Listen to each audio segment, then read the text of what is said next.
लगे हुए थे प्रीलिम्स मेंस उसी चक्र में कि अब सिलेक्शन हो जाएगा, इसमें तो कुछ धांधली नहीं होता। लगा था। रीस्टार्ट करते इसका युवा हताश है। हर परीक्षा में बड़े लेवल का स्कैम तो होते ही थे। हर परीक्षा में पेपर लीक तो हो ही रहा है, सबको पता है। फर्जी प्रोफेसर भी बना रहे हो, फर्जी रेलवे कर्मचारी भी बना रहे हो, फर्जी हर जगह जुडिशरी के पेपर से लेकर हर जगह हो रहा है। यूपीएससी जिसपे इतना ट्रांसपेरेंट था, हम लोग इतने वर्षों से तैयारी कर रहे थे चीजें कि हाँ यूपीएससी एक ऐसा जहां पारदर्शिता होनी चाहिए। यूपीएससी में भी आज इस लेवल का, आप सोच सकते हैं इस लेवल का स्कैम होना बहुत बड़ी बात है। फिर मध्यम परिवार का युवा जाए तो जाए कहां? अपने लोगों को सीटें बांट रहे हो तो क्या सिर्फ बड़े बड़े पॉलिटिशियंस, बड़े बड़े ब्यूरोक्रेट के। Welcome to ultimate. उम्मीद है कि आप सब लोग अच्छे होंगे। इस वक्त मैं मुखर्जी नगर में हूं और हमारे साथ विक्रम है जो कि किसी परिचय के मोहताज नहीं है, आप लोग जानते ही होंगे, उसके कई सारे वीडियो वायरल हुए हैं। आज इनसे बात करने वाले ये तमाम सारे मुद्दों पे आए हैं। बहुत से मुद्दे हैं तो इन्हीं से पूछने वाले आखिर क्या सब मुद्दे हैं आपके? कैसे मुद्दे हैं? देश में इतने ज्वलंत मुद्दे हैं आज जी। आज युवा की कमर टूट गई है जी। आज युवाओं के सपने टूट गए हैं, उनके माँ बाप के सपने टूट गए हैं। हर एक पेपर तो लीक हो ही रहा था, हर एक एग्जाम में स्कैम तो हो ही रहा था, चाहे वो यूनिवर्सिटी का एग्जाम हो, चाहे प्रोफेसर्स का हो, चाहे डॉक्टर बनने का हो। आपने देखा होगा नीट वाला मामला हो, एनटीए नेट जेआरएफ वाला हो, या असिस्टेंट प्रोफेसर्स में हो, या रेलवे में हो, या और भी अदर्स एग्जाम जितने भी आप देख लीजिए, ऐसा कोई नहीं है जो स्कैम की भेंट नहीं चला हो। पीसीएस से लेकर सब कुछ सुना जा रहा था, लेकिन यूपीएससी को बड़ा ट्रांसपेरेंट बना गया। यूपीएससी में ऐसा कुछ नहीं होता है, अभी तक यही था। यही सोच के हम भी बैक टू बैक लगे हुए थे प्रीलिम्स मेंस उसी चक्र में कि अब सिलेक्शन हो जाएगा, इसमें तो कुछ धांधली नहीं होता। लगा था। रीस्टार्ट करता स्कैम के भेंट चढ़ चुका है। आप बोले कि मुखर्जी नगर का मामला है, पूरे देश का है, पूरे देश का मामला है। लवासना में जो जाते हैं वहां किस तरीके से उन्होंने सर्टिफिकेट की जांच की, वेरिफिकेशंस किया गया यूपीएससी, ये यूपीएससी पर डायरेक्ट सवाल है जी। क्योंकि हर जगह स्कैम तो हो रही थी, लेकिन यूपीएससी बड़ा ट्रांसपेरेंट थी। बोले थे यूपीएससी में ऐसा नहीं होता है, लेकिन आयोग किस तरीके से जांच की, वो वहां गई, ट्रेनिंग की, ट्रेनिंग करके उसका ट्रेनिंग खत्म होने वाली थी, और इस बीच में उसने डिमांड की कि अभी विदाउट उसको मिले हुए कि नहीं मुझे ये चाहिए, और पता चलता है कि व्हाट इज दिस, चल क्या रहा है आखिर में देश में। आप अपनी डिग्री क्यों जला रहे हो इसमें? सिर्फ हम ही नहीं, मुझे पता है आज युवाओं के सपनों के साथ जिस तरीके से खिलवाड़ किया जा रहा है, आज बहुत सारे युवा चाहता है कि वो इस ऐसे डिग्री की क्या जरूरत है, उस डिग्री को जला दिया जाए। क्योंकि जब राष्ट्र के निर्माण में युवाओं की प्रमुख भूमिका होती है और उस राष्ट्र के युवा की सम्मान नहीं हो, जहां उस जब बढ़ना है फर्जी डिग्री वालों को ही, प्रोफेसर फर्जी डिग्री वालों को ही बनाओगे, फर्जी तरीके से ही बनाओगे, आईएएस फर्जी वालों को ही बनाना है, फिर इस डिग्री का क्या मतलब है? जी।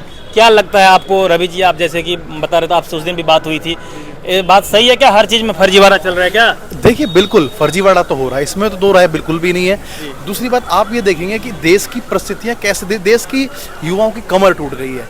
आप देखिए कि जब से 2014 के बाद सरकारें बनी, 77 पेपर लीक हो गए पिछले 7 साल में, और नरेंद्र मोदी जी ने पिछले 6 साल में 6 बार परीक्षाओं से रिलेटेड सम्मेलन किया, सभाएं की, बच्चों को समझाया कि ऐसे आप पेपर दीजिए, इस तरीके से करिए, लेकिन उन्होंने एक बार भी नीट के पेपर पर अभी तक बोले नहीं है। वो एक रिपोर्ट आई, बिजनेस से रिलेटेड कोई रिपोर्ट थी, उसमें बताया गया कि 18 लाख विनिर्माण उद्योग बंद हो गए हैं जीएसटी की वजह से, कोविड की वजह से और नोटबंदी की वजह से। इसका जवाब कौन देगा? आज के युवाओं को आप देखिए कि सबसे ज्यादा आज के समय में आप देखेंगे कि जो शिक्षित बेरोजगारी होती है वो सबसे ज्यादा आज के समय में। ये सारी चीजें तो युवाओं की कमर कैसे टूटेगी? युवाओं की कमर तो इससे टूट रही है। अरे इसमें सभी युवाओं की कमर नहीं टूट रही है, मैं एक चीज क्लियर कर दूं।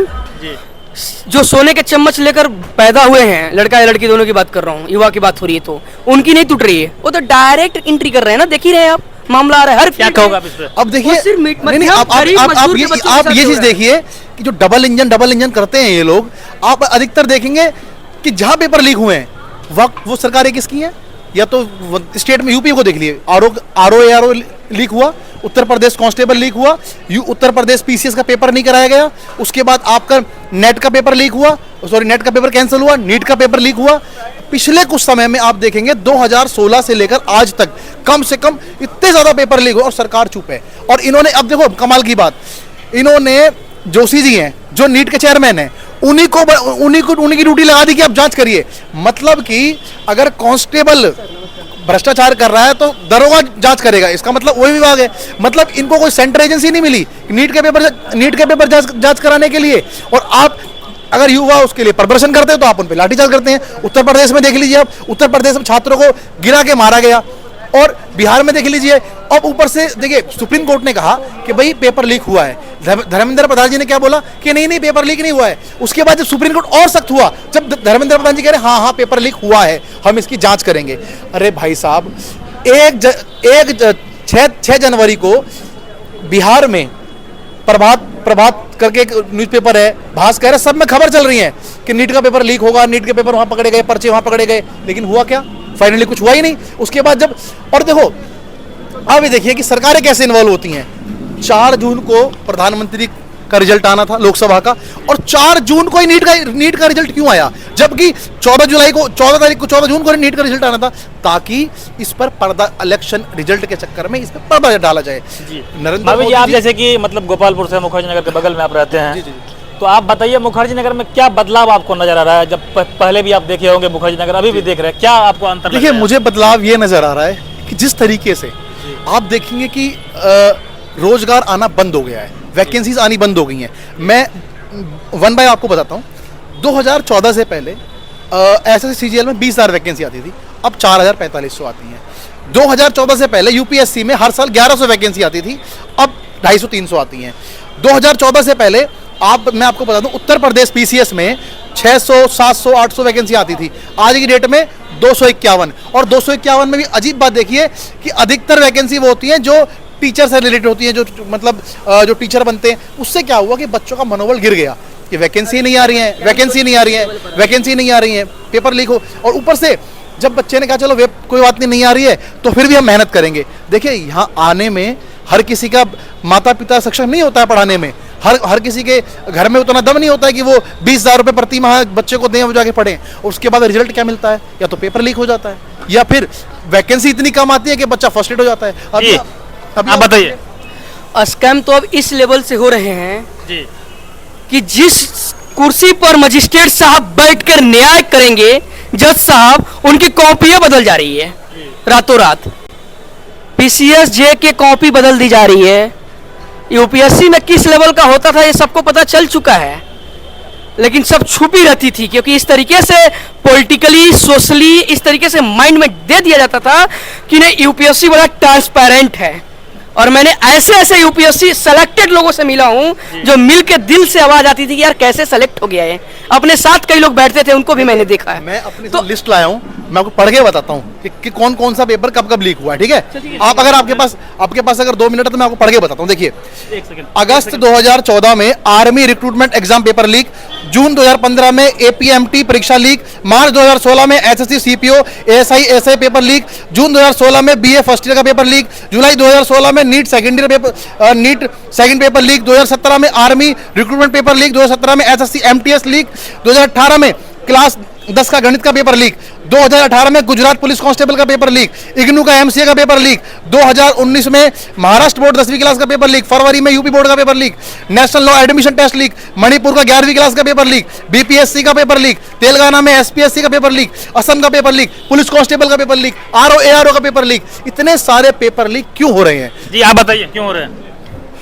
क्यों हो रहे हैं? इसलिए हो रहे हैं क्योंकि पूरा लीक सरकार ही है, लीक ईयर ही इनकी चल रही है। सिंपल सी बात है कि ये पेपर लीक कराना आम लोगों की बात नहीं है, ये बड़े बड़े लोग ना एक्सेस होते हैं इनका एक दूसरे से। की है कि कम से कम सरकार जागी तो सही, लेट दे रहा है दुरुस्त है, अब देखते हैं क्या करते हैं। कौन एक्सेप्ट? शिक्षा मंत्री तो एक्सेप्ट ही नहीं कर रहे थे कि पेपर लीक भी हो रहा है। शिक्षा मंत्री ने एक्सेप्ट किया, बाद में किया ना, शुरू में बोल रहे थे कि नहीं हुआ है। और सरकार है और भाई साहब, इस देश में मेहनत कश युवाओं का, मध्यम परिवार के युवाओं का कोई सम्मान नहीं हुआ है। जब इस तरीके से होगा आए दिन पेपर लीक, तो सिर्फ पेपर लीक नहीं होता है, उन माँ बाप के सपने लीक होते हैं, गाड़ी कमाई लीक होती है, वर्षों का उसका तपस्या लीक होता है। मेरे मित्र हैं जो इंटरव्यू दिए थे, मेरे साथ रूम में रुके हुए थे जी। वो इतने ज्यादा इस बार टूट गए हैं कि उन्होंने बोला अब यूपीएससी नहीं देना। अटेम्प्ट भी उनका एज भी है, आखिर वो आ क्यों? रहे हैं जी। क्योंकि जब यूपीएससी एक था जहां लगता था कि नहीं बिल्कुल निष्पक्ष तरीके से पेपर होगा, जब यूपीएससी में इस तरीके से खेल है, उन्होंने बोला कि क्या करेंगे। वो आ रहे हैं, मुझे फोन किया कि मैं आ रहा हूँ विक्रम, आपके साथ बैठूंगा, लड़ूंगा। कोई भी अमीर घर का बच्चा को तैयारी करने आता नहीं है ना, यहाँ पे सब मध्य वर्गीय परिवार के लोग आते हैं।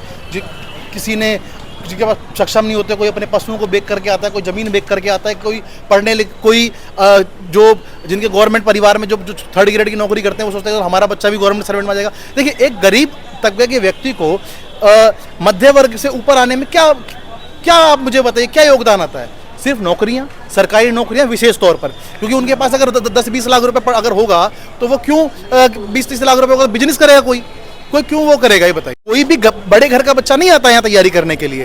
तो इसलिए सरकारों को, कोई भी सरकार हो, चाहे वो राज्य सरकार हो चाहे वो केंद्र सरकार हो, सबको एक तो नौकरियों पे ध्यान देना चाहिए। मैं ये नहीं कह रहा हूँ कि नौकरियां आप आसमान से लेके आइए, मैं ये कह रहा हूँ जो खाली है कम से कम उनको तो भर सकते हो ना आप। आज देश का युवा हताश है। जी। हर परीक्षा में बड़े लेवल का स्कैम तो होते ही थे, हर परीक्षा में पेपर लीक तो हो ही रहा है, सबको पता है।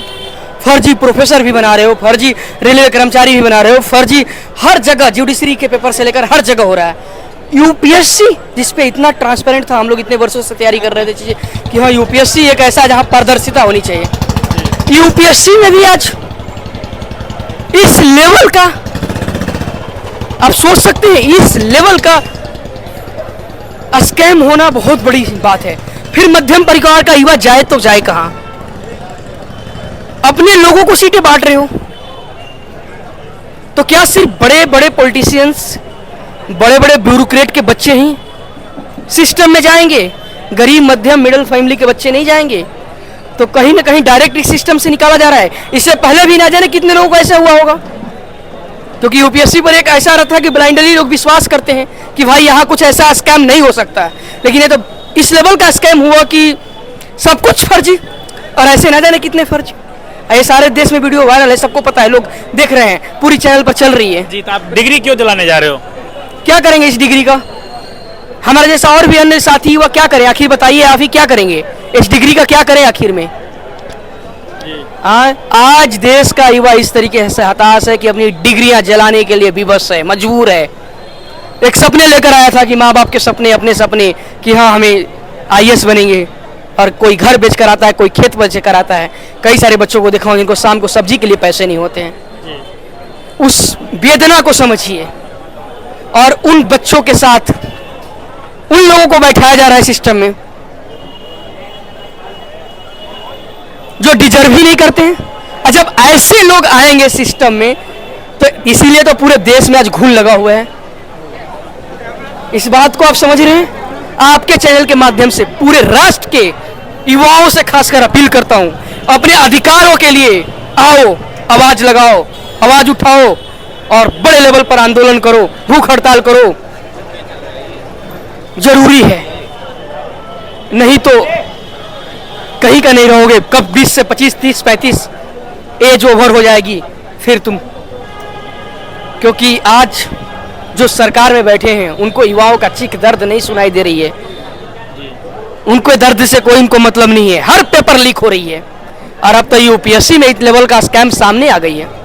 तो आखिर आयोग किस तरीके से वेरीफाई किया था? जांच तो चली रही है उस पे ना? बिल्कुल जांच चल रही है, लेकिन सिस्टम में चली गई ना।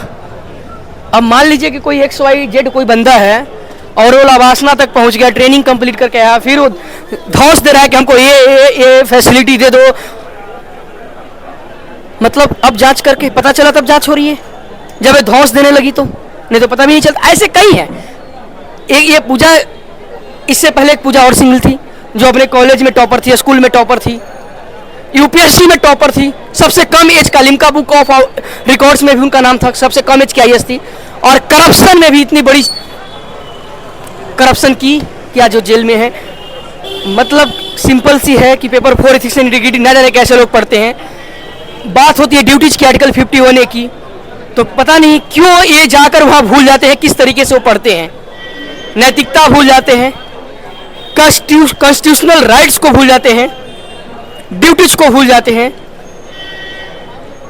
और ऐसे कई सारे ऑफिसर हैं, जांच करा लीजिए, बहुत सारे लाइन से निकल जाएंगे।